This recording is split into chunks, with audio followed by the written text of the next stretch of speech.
The Fearless Podcast, in a time of deceit, telling the truth, is a revolutionary act. All right, y'all. Welcome back to the Fearless Podcast. This is episode 49. Episode 49. Good to be here. It's And good to be alive. It is currently not raining right now. It's not raining. It's an absolutely beautiful day. Mm-hmm. I was sitting out by the pond while the littles were kayaking and fishing. Yeah, they've been itching to go kayaking for like the last week now. We don't allow them out there unsupervised, so I was eating a medium rare prime rib while kayaking, not while fishing. Yes, while kayaking, they cannot be unsupervised. Yeah, while they're swimming, they're pretty good at fishing by themselves. Yeah, it's just when they're in the water, they can even stuff can take happen. The fish off the hook and all that kind of cool all stuff. That type of cool stuff. Better than Matt. Yeah, way better than me. Yeah, so they don't have to go to the emergency room. Apparently. Right. All right, so let's jump right into the podcast. We're recording rather late for us tonight because it's 8:00. We're getting we're getting older as we speak, but more and more busy. Let's talk about way more busy. Let's talk about around the farm. So what's been going on around the farm? Around the farm of lately has mainly been today clearing a lot more land.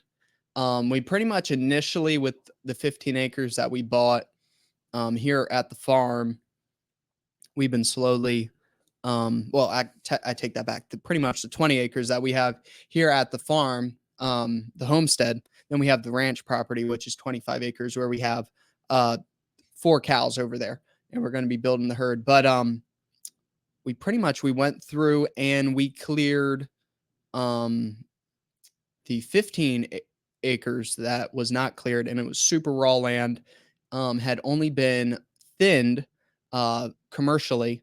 And when they commercially thin, they trash your property.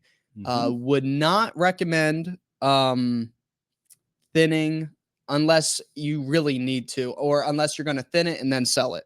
There is a lot of money that you have to put into it.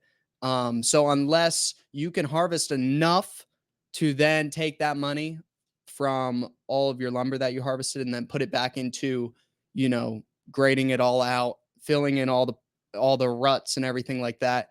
I think the one thing that really hurt us over there is when they did clear it, they cleared it when it was super wet outside, right? And they made 3 to 4 foot deep ruts over there. So that's what we were working on. So initially we went in there for about 3 days, and we, initially we were bush hogging and doing all that type of stuff.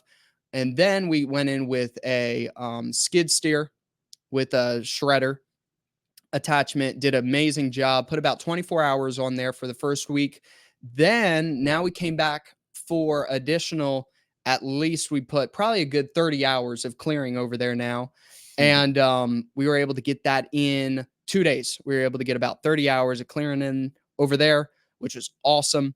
And just from sun up to sundown, we were working over there clearing. I was on the tractor with the brush forks. Yeah, it was 6 to 12. Pretty much both days we had it. And the machine ran really, really good. It's a John Deere 325 G, and it was really, really good. Great machine. And it does a great job. I really love going back the second time and doing a pass over everything we had already mulched and just doing a perfectly fine just mulching of everything too. And there was a couple spots, clumps that we weren't able to hit the previous time. And then also we got a bucket and we were able to fill probably about 60 to 70% of the potholes and ruts.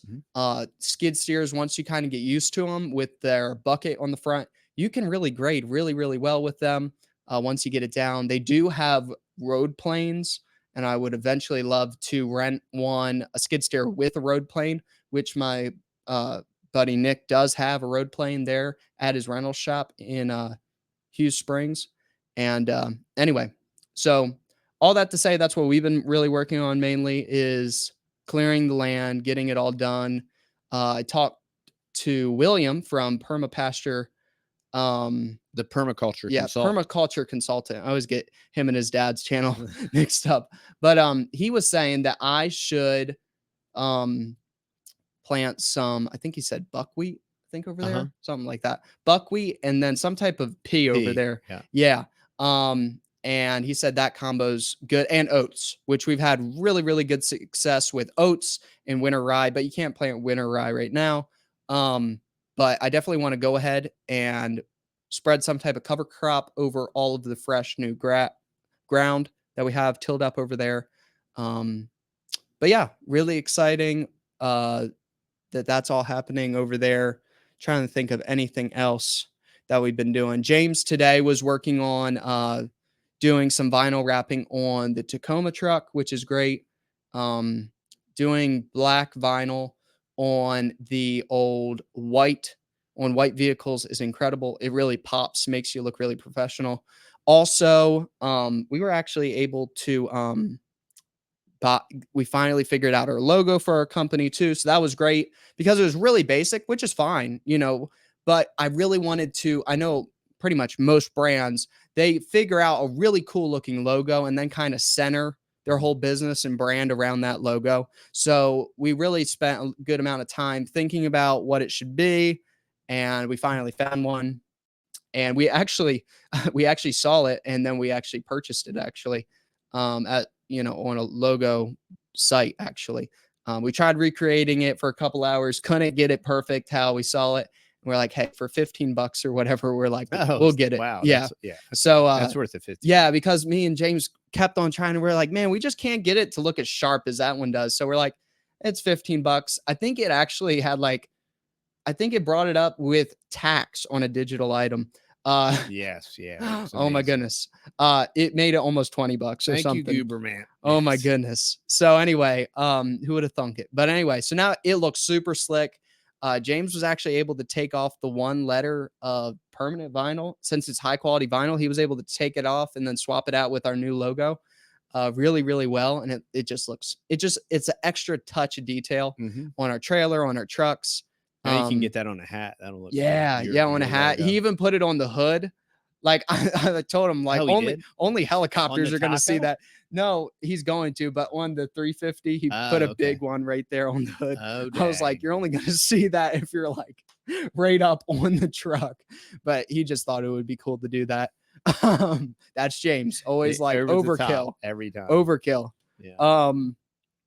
But other than that, the weather men have been off like every day for the last 2 weeks. It's been insane. Trying to like, Including today. yeah, trying to plan out jobs and renting equipment is terrible. I don't know why. It feels like the worst 2 weeks of strange weather events.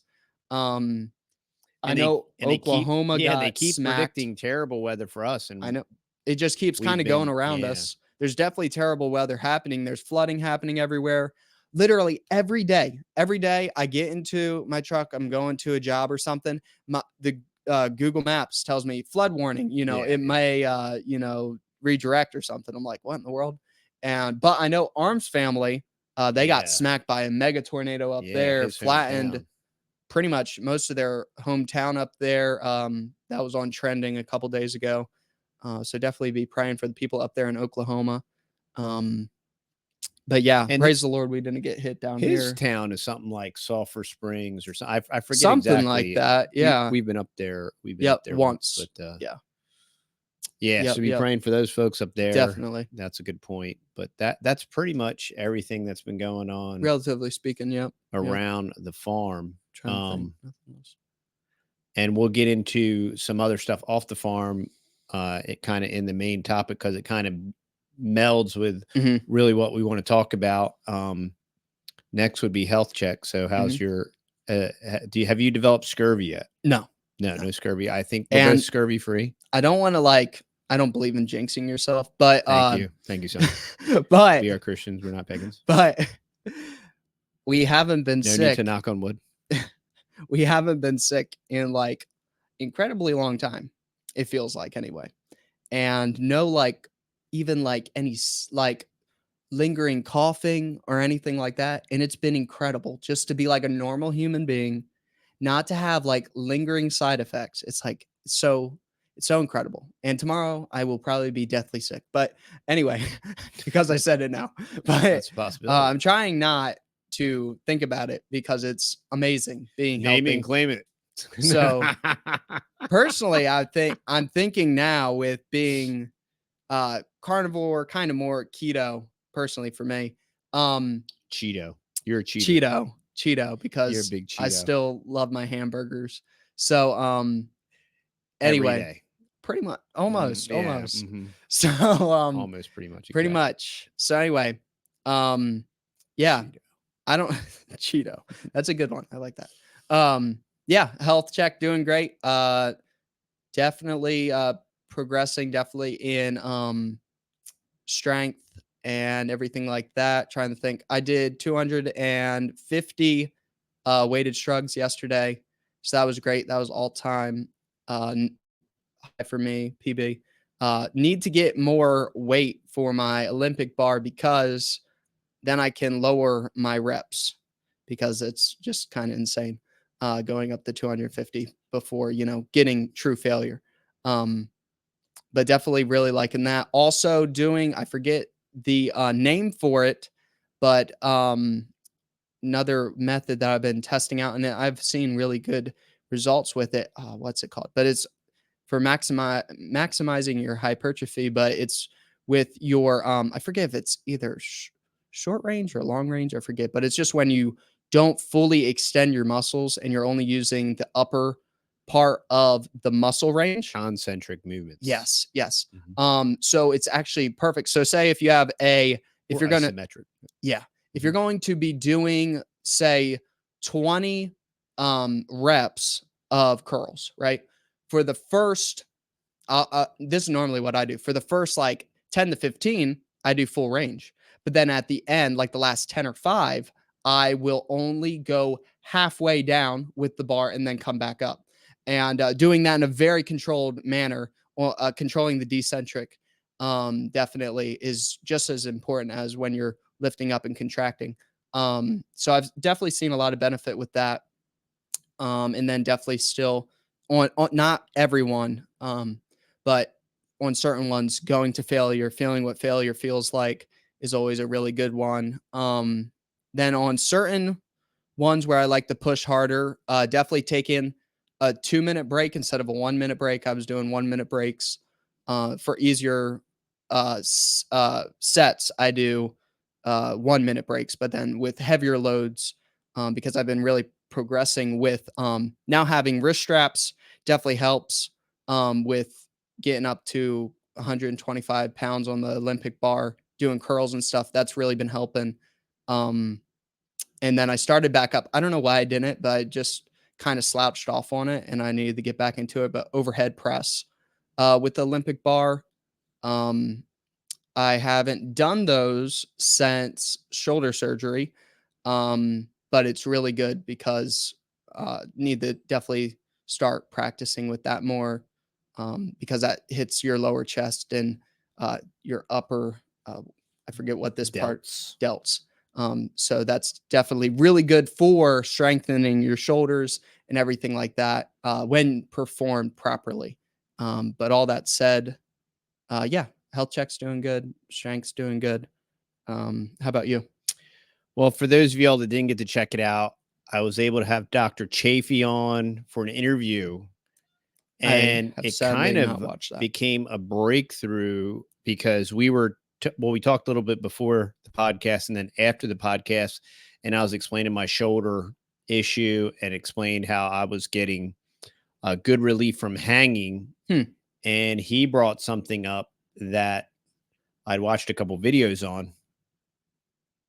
And I'd wanted to do it with these one arm hangs. And when you arm hang, when your arm hang, you rotate. If I was you, I probably wouldn't do that. But just because of the way your shoulder is. Rotate with your wrist or with your shoulder? No, you rotate your whole body. So as you're hanging, you rotate left and right. Oh, okay. And what it does is it opens and closes the shoulder. And I've advanced enough now where I can easily hang one-handedly, even with my left arm. Wow. And so 3 days ago, I started the rotation, and it literally the bicep tendinosis where they reattach the bicep is what's been hampering me from like doing curls and different things, because it just always felt like if I Weird. tried to hold it, it felt like it wasn't going. Felt like junk was going to snap, is what it felt like. It's like probably it's almost like if you teared your bicep, probably since they cut it, you know, and then reattached it. So since I've been doing it. these rotations, you know, when you rotate left and right, you really feel a stretch there. But since I've done that, I know for a fact I could probably do curls now. Oh, It's just, dude, that's awesome. And it just continues to feel better, because, you know, he was explaining, you know, basically your arm isn't really technically attached to your body. It's a bunch of tendons and whatnot. So he said, if you develop all the muscles properly, I should be able to, relatively speaking, get all the way back to kind of where I was, so to speak. You know, now when the labrum, when there isn't a labrum and the two different bones kind of hit together. What did he say? Did he say anything specifically? I'm terrible because I didn't listen to the You are podcast, terrible. and I need to listen to my own podcast, but I haven't made time. I've been listening to Jordan Peterson of lately, but I need to listen to that one especially. But did he talk anything? Did he talk say anything about your when they did like detach your bicep and then reattach it? Did he say that, you know, you could build strength back up in that? Oh yeah, bicep? I know guys that have done that, that have had their bicep moved, and they've been able to.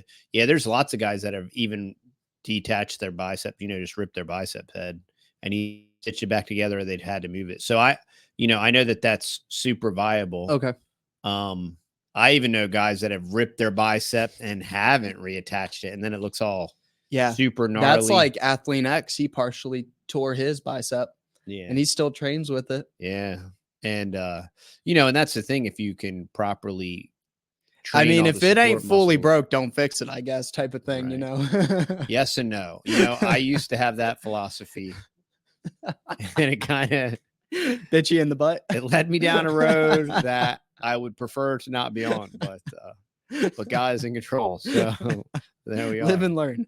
Yeah, so no, major breakthrough, because that's great. I was really kind of plateauing, still pain-free, still sleeping okay. Still 8 million times better than where you were. Yes. Originally, like literally suicidal. Yeah. Yeah. Well, not suicidal, but wanting to die. There's a big difference. I know it sounds like you're splitting hairs, but like would never take my own life, would never dream of taking my own life. But it'd be really cool. Like, you know, if a Mack truck hit me, it wouldn't be the worst thing in the world, you know? Okay. So not that I would like invoke that. Okay. But like, yeah, if something really terrible happened, as long as I die instantaneously. Yeah, not it being wouldn't a be the worst thing in the world.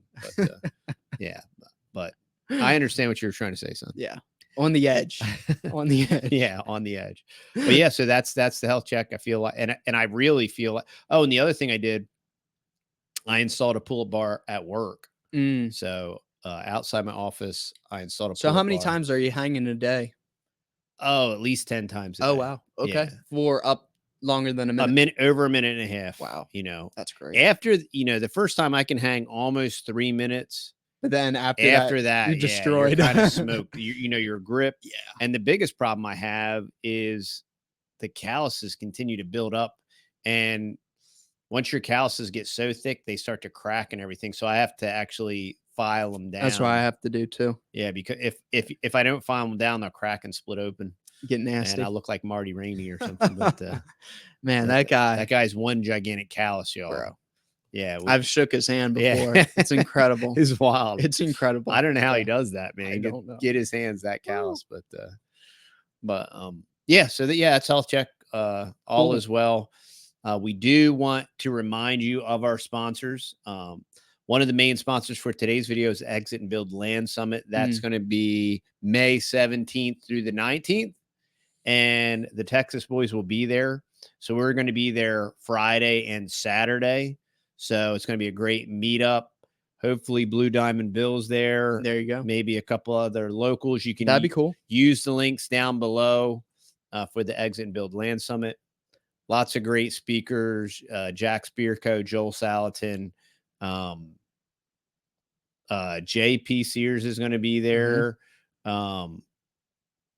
Derek Bros, John Bush, Nicole Sauce, Mike Adams.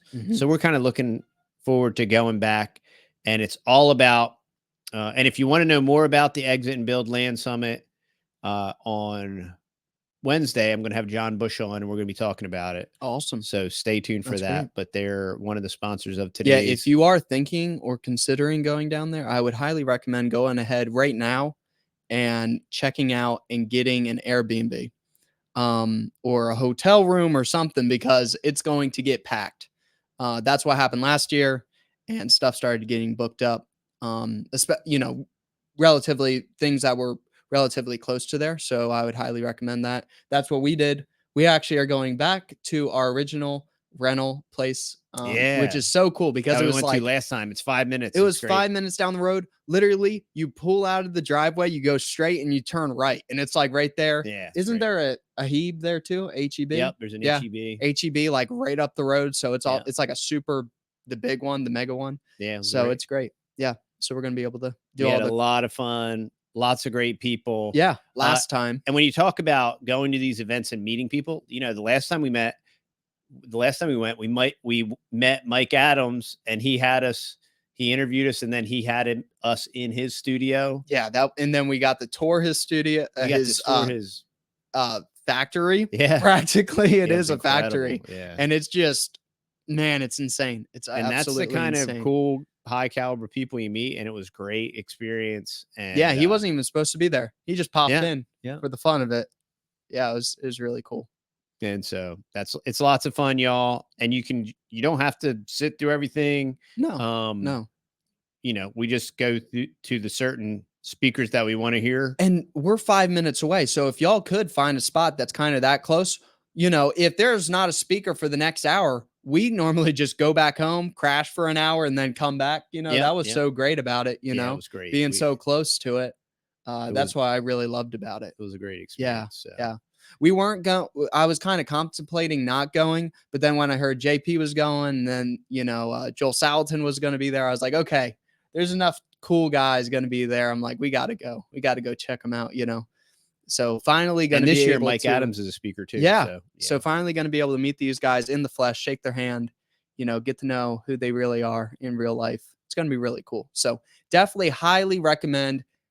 Even if you are far away, making the drive, making the fly, possibly. You can get the virtual immersion thing if you can't make the drive. So that's an option too. To just get the information. Yeah, definitely. Yep. So now let's go into verse of the day. All right. Verse of the day. So verse of the day is Jeremiah 6:16. Thus saith the Lord, stand ye in the ways and see, and ask for the old paths, where is the good way, and walk therein, and ye shall find rest for your souls. But they said, we will not walk therein. So, the concept here, and this is really kind of a life verse for us. We wanted to live a slower, less hyper consumer, intentional way of life. And when you decide to do that, and you reject pop culture and mainstream, for lack of better words, you do have to design and build your lifestyle. And it's a conscious effort, and it's completely and utterly intentional.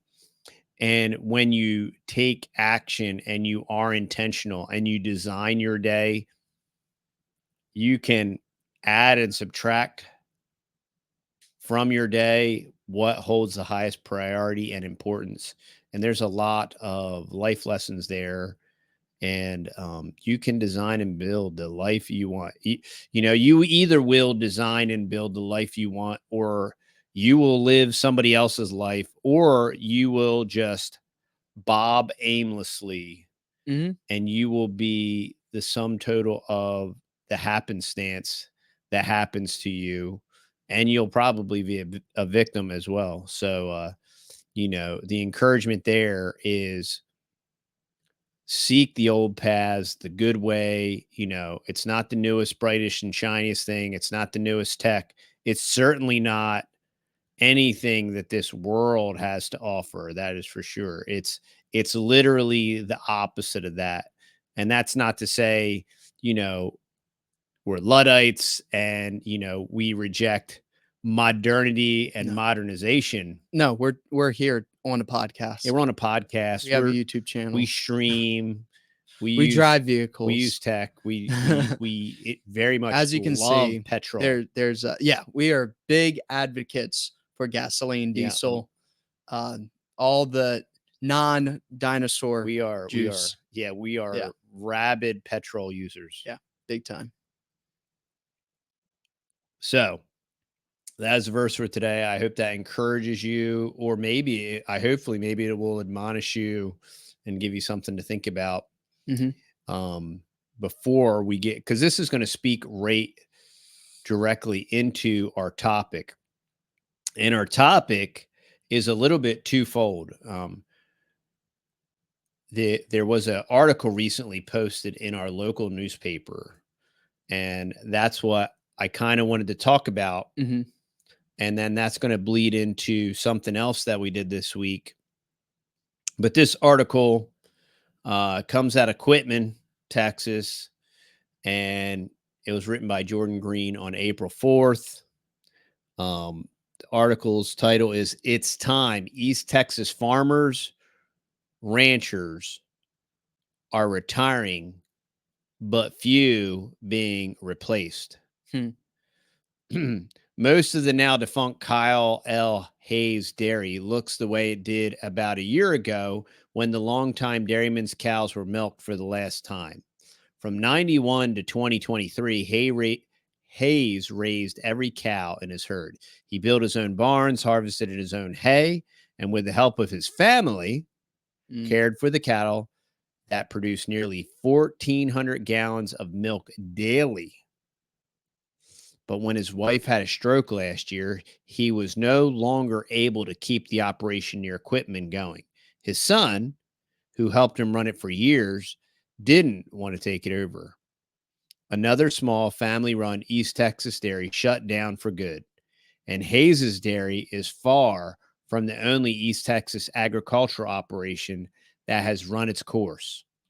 Across the nation, farmers, ranchers, and other agricultural producers like Hayes, who've run family farms and ranches for decades, are retiring, leaving the profession, or shutting down their operations. In many cases, their families aren't keeping these operations alive, in part because of the high cost of being in agriculture. Most of the younger generations don't want to farm, period, said Hayes, age 71. Land that once provided Americans with food often is repurposed and developed, and the number of people who feed the country is smaller, even though remaining operations become larger, leading some to wonder whether corporations could control an outsized share of agricultural production and consumer prices. And that is absolutely happening. End of an era. North of Longview, 73-year-old overall wearing Buck Birdsong has spent most of his life ranching. His piece of land has been in the family for more than 100 years. Someone else could own it soon. It's for sale. And while some cattle are still grazing in the pasture down the hill from his home, most of his herd is gone. Do I want to sell it? No. But it's time. Birdsong said softly one March morning. You're seeing the small guys slowly leaving the business, and nobody's replacing us. We're very few, very few. The number of farms in Texas decreased by 7%, more than 17,700 farms between 2017 and 2022, said Gary Joyner, the director of communications for Texas Farm Bureau, a leading agricultural advocacy institution. Wow. That's sobering, Joyner said. Those figures come from the U.S. Department of Agriculture's most recent Census of Agriculture, which was released in February. The data show farmers are mostly older. The average age of the Texas farmer is now 59.9. Wow. And fewer in number. Gregg County had 706 agricultural producers as of 22, down from 869 in 17. Wow. According to the Ag Census, Smith County had 4,700 in 17 and 4,400 in 22. Wood County, where Hayes lives, had 2,500 in 17, and now it has 2,460 in 22. Hayes has seen numbers like those play out in the past several years. I think we had 100 dairies in Wood County, and Hopkins County had like 530. Wow. They was the dairy capital of Texas, Hayes said, and they're not even close to it now. I think Wood County might have 12 now, and they're big dairies. And Hopkins County, they may have 35 to 40. So he's saying that it went from 530 to 40. Wow. And, you know, this is what guys like Texas Slim and the Beef Initiative is talking about: microprocessors and micro producers. And this is really, you know, what we're aspiring to do. And we use a microprocessor, Hopkins County, and I'm sorry, Titus County. And they're definitely a microprocessor, a little family owned business. And, you know, so when you buy our beef, you're supporting us, you're supporting them. It's a local pickup. The money is staying here regionally. Yep. And it's not going overseas. Yeah. And I'm going to have Trinity Vandenaker on Friday. Awesome. And we're going to be talking about the cattle and ranching industry and, you know, how do we keep and preserve and grow that? Yeah. And, you know, the reality of it is, how do you do it? Well, you got to take some responsibility for it. You got to do it yourself. And it doesn't mean that we all have to be ranchers. It doesn't mean that we all have to be farmers. I think the one other thing too is I see it kind of happening time and time again it's kind of crazy how it kind of happens to all these ranchers. Like, you know, they have a family, and then their kids grow up and then totally abandon it or don't want to take it over. And it's very strange. Normally because they have gone to the Prussian school system, have gotten educated. The one man has a Texas A&M hat on, you know, nothing against them, but, you know, they go to these colleges, and no matter what college you go to, they're woke in some sort of way.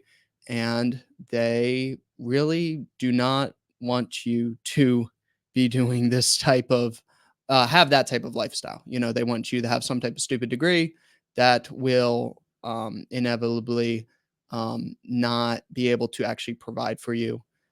Because a lot of these degrees that they're handing out nowadays, they don't even have a job for you when you get out with this degree. So I definitely see that. The other thing too is that these farmers, you know, that might have 200, you know, from 100 to 300 to 400 head. I've seen several. I personally have witnessed 2 of them, and they both say the exact same thing. They got 300 to 400 head of cows, and they say they break even every year. And I'm thinking, what in the world? You break even every year? How's that possible? How can I sell a couple cows a year and make somewhat decent money off of it, but you can have 300 to 400 cows and you break even every year? How's that even physically possible? And it's just because it's a broken system that they're doing. Yeah, by design. By design. Yeah. Yeah. And they're they're trying to compete with Walmart. Yeah, and they're trying to function inside that broken system that's Yeah. broken, instead of exiting that system. You're trying to compete against feedlots. Yeah. You know, and as you can see, this man has his cows out on pasture. But guess what? He's going to be trying to compete with feedlot prices for, well, it used to be. It's went way up now, but it used to be less than $1 a pound, you know? And when it would fluctuate like that was insane, and it would kill these guys, and between the vaccines and the dewormers and everything like that, which we still deworm our cows. With the Northeast Texas weather, you kind of really have to deworm your cows, sadly. But Yeah, if they need it, if they you need it, keep an if eye they on need them. it. Yeah. But definitely you do not need to vaccinate your cows. So they spend lots of money in vaccinations, and then also I can't tell you how much, like hundreds of thousands of dollars, no joke, in Grazon and trying to make their Mm. pastures look beautiful. And it's insane. And the proof's in the pudding over at our ranch, because our grass over there is, no joke, over 3 foot tall. Like, it's insane. It's waist high right now. Absolutely gorgeous. All we have put on in the last, how many years have we owned the ranch? 5 or 6. 5 or 6 years. Organic rabbit fertilizer. We try our hardest to roll out non-sprayed hay, but that it's not we're not perfect, and we have used some non-sprayed hay and paid the piper on that too. Over there, introducing a couple different weeds over there, mainly thistle in certain spots where I rolled out some of those hay bales. But the key is to defeating most of these weeds around here is to have thick, lush grass. And the goat weed only will pop up where there is thin spots. Okay. And the incredible thing about goat weed is that it can stay in your ground dormant for up to 40 years, Mr. Larry was telling me. And the craziest thing is it's kind of, it's very sad, but kind of almost funny at the same time. But Mr. Larry passed away, and this is his best year ever. So he's probably looking down and absolutely enjoying that. And his pasture is literally the best I've ever seen it. Not a single goat weed in it. So sadly, I do wish he was here to enjoy that, but we're here to enjoy it, and I'm able to go over there and look at it. And it's really cool just seeing all of his work that he was able to do over there, and it's finally paying off, and it's looking absolutely gorgeous over there. But yeah, it's definitely a broken system. Um, you know, and to kind of get back on topic here, it's definitely really sad. But yeah, like you were saying, it's really going to just be a push back to getting more connected to your food source, and raising your own food, or just shaking a farmer's hand, connecting with them, just being Yeah, there for them. keeping your money local. Sure. When they do get older like that, being able to be like, "Hey, look, we can go take over, whatever. If you kind of live farther away or something, we can go out there, check on their water, put out hay, different stuff like that." That's what we did for Mr. Larry, up until he passed away. And Still doing it. and we're still doing it. We're still going over there a couple times a week, checking on their waters. We were putting out hay until it started greening up here and started going gangbusters. Um, but yeah, it's definitely a broken system, and it's definitely very sad to see that that we're losing so many farms. And we could lament this, Yeah, and or we can do something about it. So, definitely. one of the things we're doing about it is embracing the culture Hmm. of an agrarian culture. We're trying to provide for our Yeah, community. this is also a business opportunity. You Yeah. see this and you see dollar signs. Okay. This is a great business And opportunity to be able to come into the market. and that's what's really getting missed on a lot of these kind of more of like doom and gloom. And I mean, statistically, it is doom and Sure, gloom sure. when you go from 530 dairies to Big time. 40, Big time. and as people become more educated about food Mhm. and are like, oh, maybe buying and drinking all Walmart milk isn't good for me anymore. Mhm. So maybe I will find, and if Look I into A2A2 yeah, and and if I have to pay more, you get what you pay for. And historically, our food was 80%. Historically, 80% before the industrial boom, 80% of your cost of living was food related. And that 80% comprised either of your money or your time. food's going to cost you one of two things, money or time or both, and when you're participating in that process, it is work and it's hard work. And, and it's the same work that God gave Adam. You're going to work Yeah. by the sweat of your brow so you can eat. Yep. And when we outsourced all that to this synthetic matrix, right, of this, concrete jungle, and this way everybody in Babylonia took the mother and the father out of the home, can have farmed out the kids. Yeah, can have Wonder Bread on the 56th floor of the high rise, until 30 cents put their mom loaf in the old folks home because she has dementia because she ate Wonder Bread for the last 80 years or whatever. And, there are consequences. There are consequences to living an artificial life. And there is stuff that happens that's completely out of your control. Of course. But when you know better and you eat toxic food and your solution is, well, I pray over my McDonald's hamburger, that's foolish. You don't tempt God by praying over your McDonald's hamburger. You forego the McDonald's hamburger and you eat a quality hamburger, right? And you still pray over it. You're thankful for it. Sure. But you don't pray over it because it's like virtually plastic. Yeah. Right. With like soy cheese or whatever. And so part of the solution is to be the solution, right? Sure. Part of the solution is to participate. Yeah. But the other part of the solution is parallel network, parallel economy, parallel community. And that's why this past Saturday, we had a community meetup at Grumpy's Garden Club. It was great. And we probably had almost 30 people out. Yep. 30 or 40 people. It was spectacular. Yeah. It was a great Didn't know turnout. that many people were going to come out. Yeah. Awesome people. Thought more like 4 or 5. Yeah. And at least we were like, hey, if nobody shows up, we're at least going to be able to chill with William, but lots of people showed up, Yeah. Even though I messed up the schedule and Grumpy was at the Gladewater Farmers Market. Yeah, we thought he was having his farmer's market there. Yeah. So it was just us chickens. But it was still great turnout, great people. Yeah. A couple drove as far from Arlington. Another couple drove 2.5 hours. Terrell. Crazy. Yeah. And it was great. And they were greatly encouraged. We were greatly encouraged. Yeah, it was awesome. So we're going to do this every month. And I talked to Grumpy, and he's going to let us use his facility. So we're going to keep you posted. Probably what we'll do, we'll put it out in our newsletter. So make sure that you're signed up. I didn't do that last time. Sorry about that. Make sure you're signed up. And then we're probably going to do a page on our website that'll have our meetup schedule. Yep. Because we'll try to do it once a month, but we're really busy. So it'll probably change a little bit every now and then. Yeah.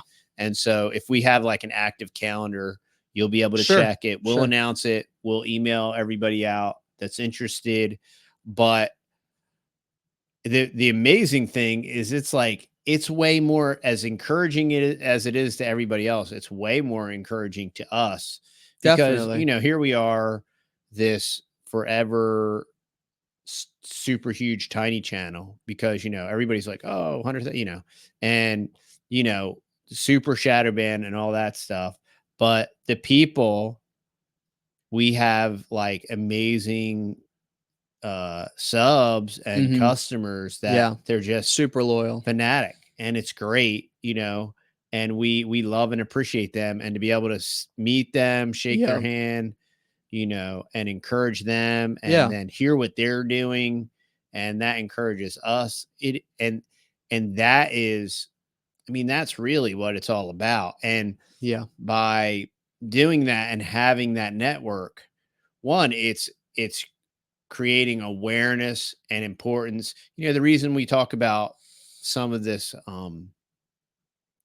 current events and newsworthy stuff is because it's really important to know, there's a lot of these normies and whatnot, and they want to stay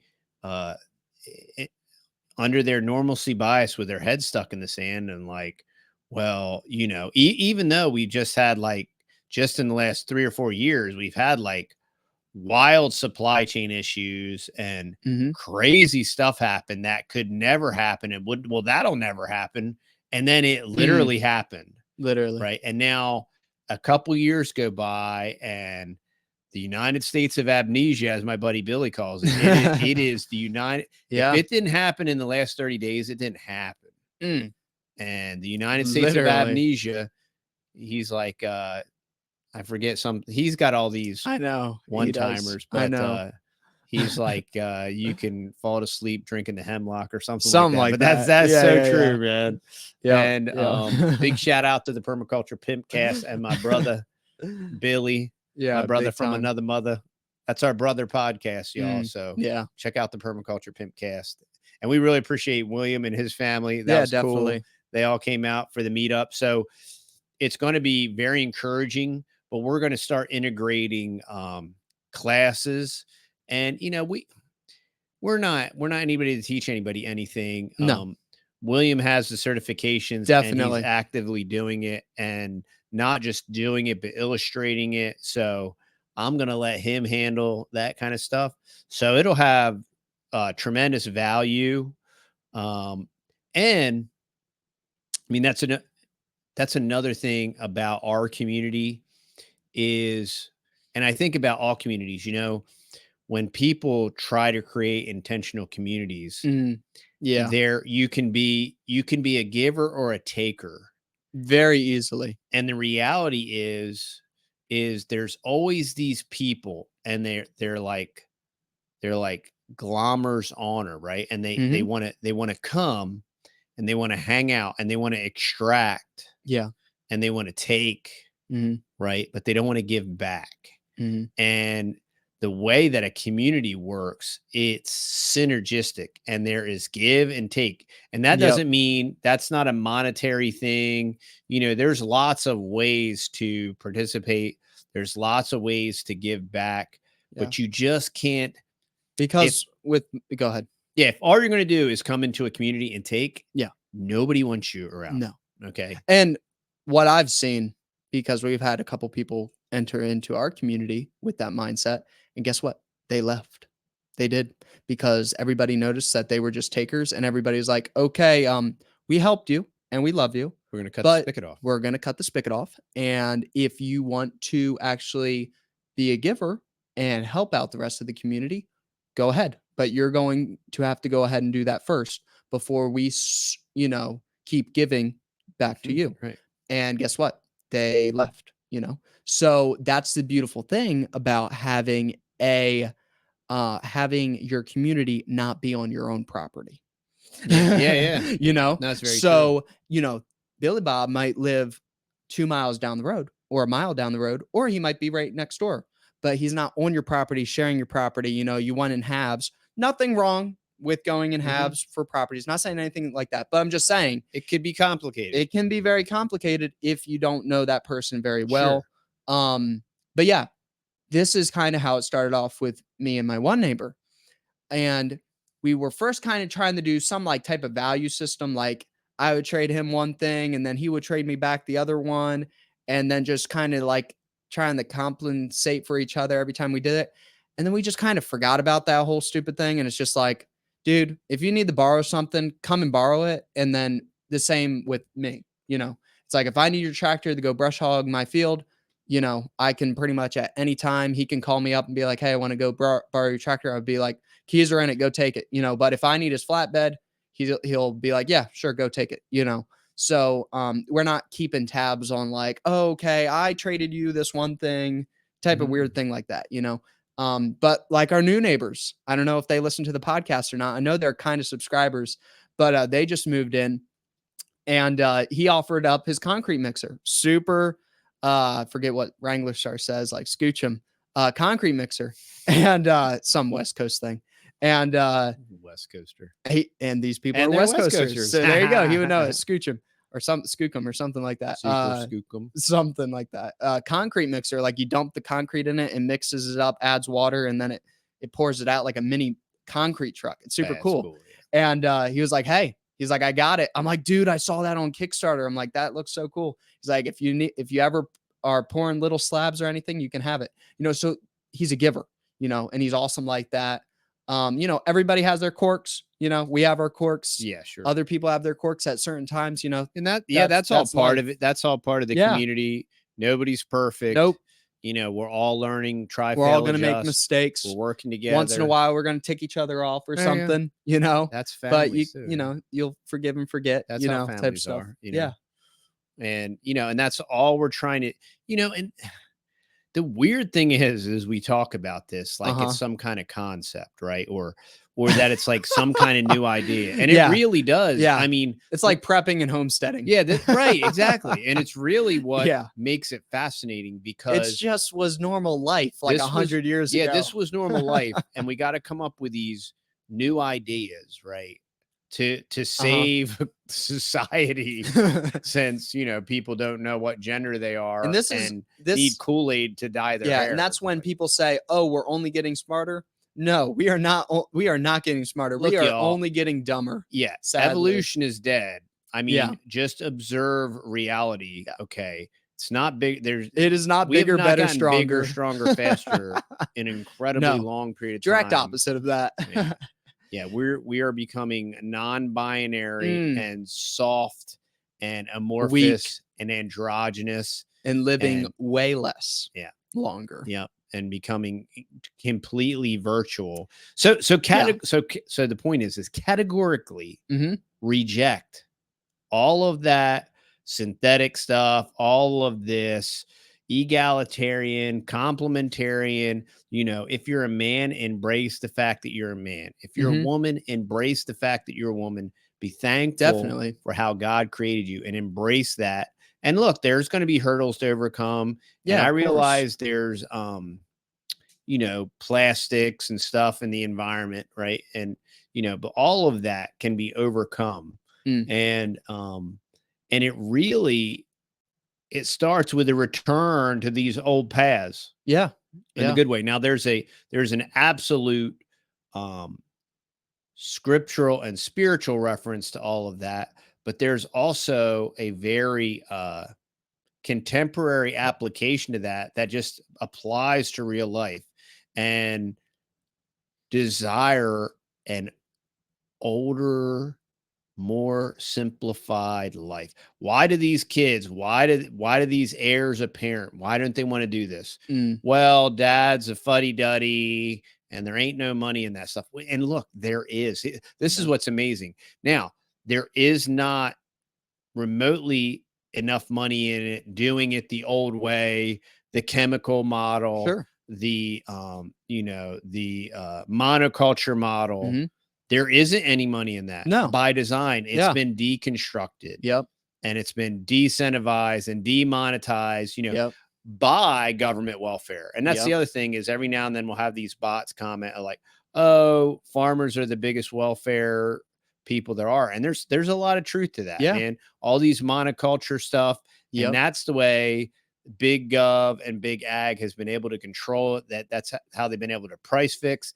That's how they've been able to like deconstruct the beef industry. I mean, if you just think about it, I mean, when you're in Texas and you're driving and all you see is cows, literally, why in the world are you not buying a local cow? Yeah. And why in the world is your neighbor not selling you? Yeah. Why in the world are these farmers and ranchers taking them to these feedlots and sale barns and then selling them? And then those sale barns are shipping them literally overseas. Yeah. You know, to get top dollar for it. Yeah. And it's insane. It's insane because it really is. It's just one, it's literally taking the money out of the community and transnationally redistributing it all over the world. It is taking all of that profit and redistributing it. It's allowing China to cut it up, repackage it, and ship it back and sell it to us for a profit. Yeah. And so we're taking the money out of our community. We're giving it to foreign countries, and then we're buying it back from them, creating profit for them.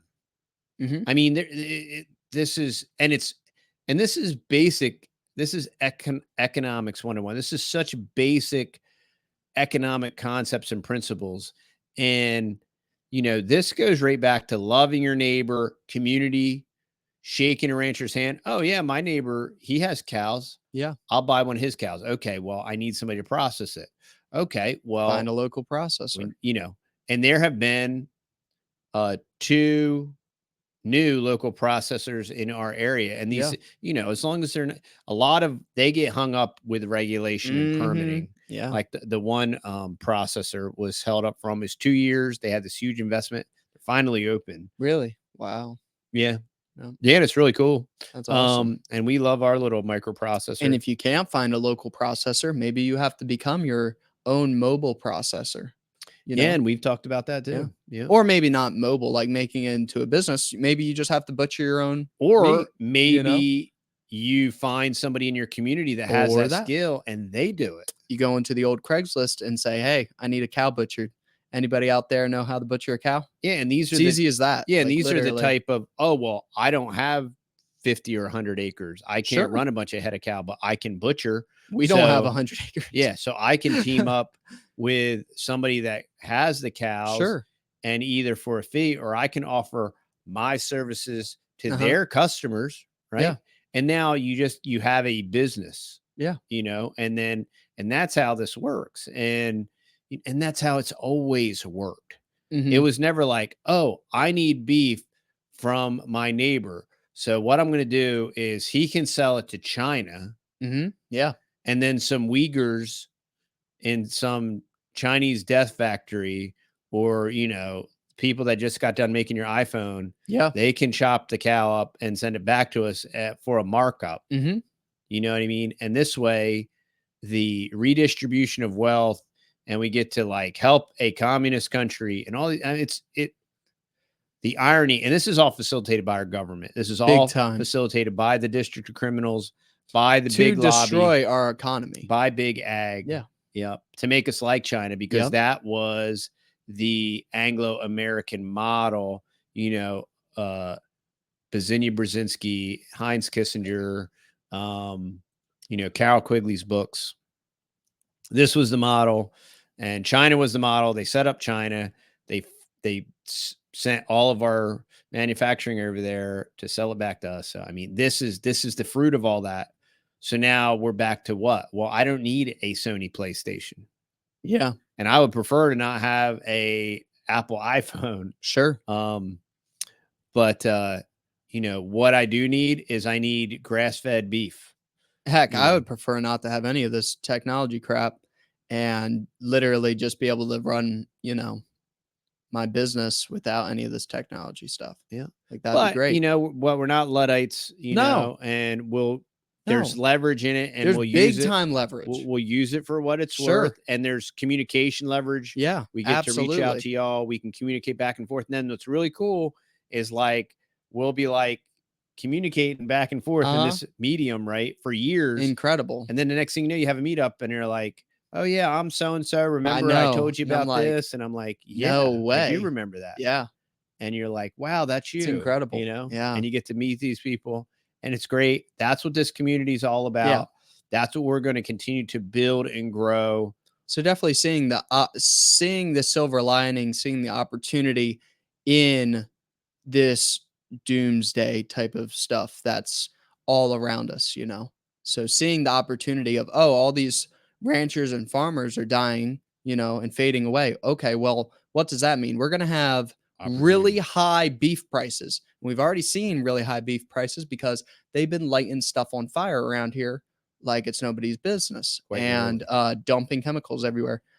So that kills a lot of livestock and things like that, and droughts and floods and rains and everything like that. And that's, normal weather stuff. Most of it normal, sometimes not. Some of it. But anyway, so seeing the opportunity of being like, oh snap, I could get a small little herd started if I got 5, 10 plus acres, and being able to sell to my community and being able to provide a really good, high quality product. Are you going to be able to offer beef for the same price or cheaper than Walmart? No, you're not.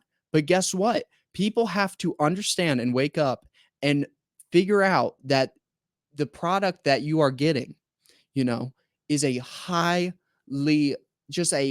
incredibly high quality product. Yeah, compared to what the you're buying stuff at the in store, Walmart. you have no idea You have no idea. what barge it You was don't on, even know if it's where. beef. Yeah, and you don't even For know. crying out loud, you do not know. You certainly don't know country of origin. You Nothing. have no idea what it's been fed, what it hasn't been The fed. amount of faith. And hey, and we've been there, done that, got the t-shirt, had the buy organic ground beef, had the buy normal plain Jane. We've been there, you know. Dad made $30,000 his first year down here, and that's what we were doing. Okay. And we were barely even buying beef. We were oats, you know, living off preps, you know, so we know what that's like too. But if you can, you know, to buy high quality beef, and I think that's what we're going to really see here in the next coming decades and years, is that, you know, high quality food is going to get so much more valuable, and it's going to be awesome for the local farmer, you know, which is very sad to see them dying off. But for the organic farmer that wants to do things right, and they're going to actually be able to make really good money. Yeah, sure. By selling these products. Yeah. You know, so I think it's, you know, there's, you know, it's a double-edged sword. You know, there's things that are, you know, doing good and things that aren't doing good, but that's life. You know, that's every, you know, there's The always ebb and something like flow of that, life. you know, and, you know, good times, bad times. But yeah, you just got to take it with a grain of salt, and, yeah, just try to always find the silver lining in things like this. And that being said, if you're looking for a silver lining, foodforest.com currently has 30% off all of their bare root fruit trees. And if you use the code TheTexasBoys-10, you'll get an additional 10% off. That's a no-brainer. Forestnursery.com. 40% off. Link is in the description. 40%. Check them out. And to wrap up, make sure that you're on our email list for two things. If you're local and you want to pick up meat, you want to be on our email list, because once we line out our next cow, we're going to start taking orders again. So you're going to want to be on that email list. You're also going to want to be on our email list for our local meetup.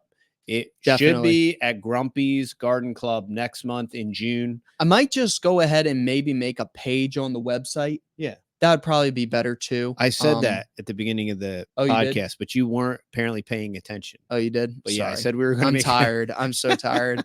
It went right over my head. Sure. I didn't hear you. Sure. But I'm used to it, son. So that's okay. There you go. That's what being a dad's all about. But so we're going to possibly going to make a page on the website. There you go. Yeah. Yeah. But so get on our email list. Check out the website, TheTexasBoys.com. We love and appreciate y'all.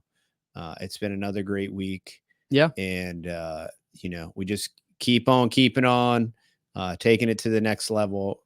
We don't retreat. We don't surrender. Yeah. We press towards the mark of the high calling in Christ Jesus. And that's what we do. And we're going to keep on doing it. And we love and appreciate y'all. And remember, y'all, stay fearless, my friends.